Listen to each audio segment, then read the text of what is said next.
Hey Anonymai, Junior and I are here, and we are talking about our recently completed uh, Benjamin Franklin half-dollar collection. And what do you like to call them, Junior? I like to call them Benjis. Benjis. So what we're using are these Dansko books. These are pretty high-end books. They're nice. They cost a lot more, so you don't have to use these. But for your favorite series, it might be something nice to splurge on.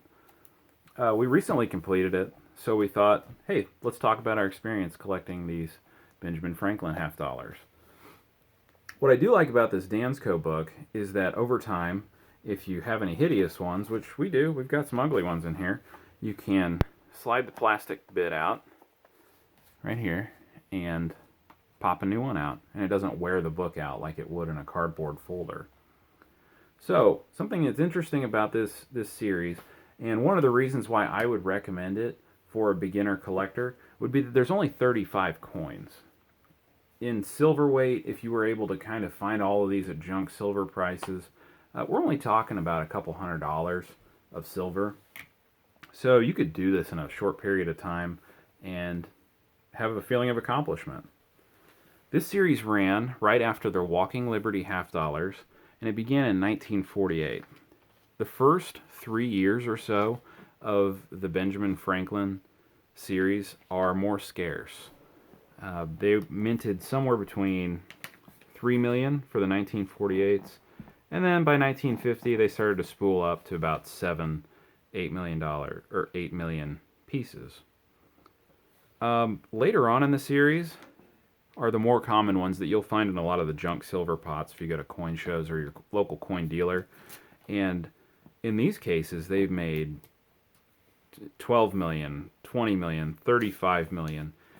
They went as high as 67 million for the 1963D. That was the final year of production for the Benjamin Franklin half dollar. And guys, This abruptly ended in 1963 when John F. Kennedy was assassinated, and they wanted to commemorate him as president. And as you know, in 1964, that was the first year that they ran the Kennedy half dollar. we have a regular half dollar on the scale, and it says it weighs 12.44 pounds. Well, that's a good piece of information, Junior. Write down on a piece of paper if you couldn't see it on the. If you look at a spec sheet, it'll say 12.5 grams, but as you can see, this one's a little bit worn, and so he was able to find one that weighed 12.44. This one here was 12.44, and then this third one here was right at 12.5, which is what the informational sheets call for. This is a 90% silver coin. This is coin silver, not bullion silver. So if you like to collect silver as well, it's another benefit of this series. If you do it in my slab right here, it will weigh more. That's right. So guys, I wanted to say, if you want to start your collection, you can buy a lot of these in the junk silver bins or collections from your local coin dealers. You can pay between $6 and $7 a piece for some of the more worn, more common years. But really, at the end of the day, you can get the uncommon years for well under $20. A lot of these we were getting for $10, $11, and that was the high end for a circulated piece. You can do this collection without totally breaking the bank. Strangely, there are a few other years that have very low mintage. They're a lot more scarce. That includes 1953. The 1953 Philadelphia made under 3 million pieces. It doesn't really appear to be that special of a coin in the series, but it's very scarce. The 53S has 4 million, and right through the mid-50s, they produced under 5 million until 1957 when they started making more again, 6 and 20 million that year. So don't be afraid of this series. This is a really fun one to collect. And like I said, as you move along, you can upgrade these pieces, and eventually you could have a whole brilliant uncirculated set, and then also your circulated set, and have a couple of sets. And guys, just for some news, we might do a giveaway. Yeah, we've been talking about doing a giveaway, and we need to do that. So we'll talk about that hopefully soon. So for 100 subscribers. So click that subscribe button, and that'll keep you informed. So I I think we should do like we have a person on from drawing, and if they don't press the subscribe button in 10 seconds, then we draw another person. Maybe we'll figure something out. So guys, when we do the giveaway, or if we do one, you better do it. So Junior's excited about the giveaway. One more thing I wanted to say before we started to talk about what to look for in higher grade coins was that you can get some of the later date proof Benjamin Franklins for under $20. So if you're doing a typeset album, or if you just want one beautiful, gorgeous Ben Franklin, don't overlook a 1960s production Ben Franklin. You can get it for $15, I bet, for a gem BU 1963 proof. If you want to see my dad's Benji, this is what his looks Okay, like. hold on, Junior. Where did we get these?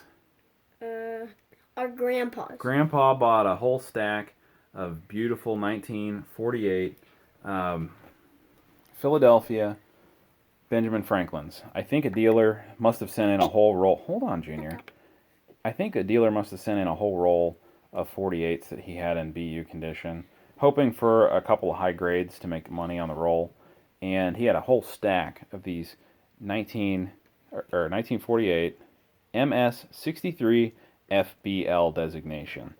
When you're looking at Ben Franklin half dollars, the FBL is kind of important. This is an extra bit of value that you'll find. On the back of the coin, you see the Liberty Bell. And then I'm trying to put it right in the center here. The lower bell lines, full bell line is what FBL stands for. And these bell lines, if they're fully there, fully present, nice and crisp, then you can get a full bell line designation, and it can carry a good 20-30% premium on the value of your coin.